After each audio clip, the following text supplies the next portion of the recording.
ክቡራትና ክቡራን የቲክቶክ ቤተሰቦቼ እንደምንድን ናችሁ? እንግዲህ ከዛሬ ጀምሮ ወደ እናንተ የሚቀርብላችሁ የላይቭ የውይይት ፕሮግራማችን ሁሌ ምሽት 3 ሰዓት ጀምሮ ወደ እናንተ ይቀርባል።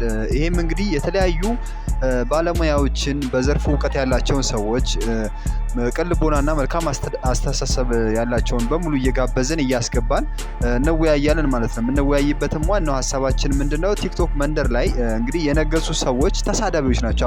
አብዛኞቹ ሃይማኖትን፣ ግለሰቦችን፣ የተለያዩ አካላትን የሚሳደቡ ናቸውና ተሳዳቢዎች ቲክቶክ መንደር ላይ ለምን ነገሱ? የነገሱበት ዋናው ምክንያት ምንድነው?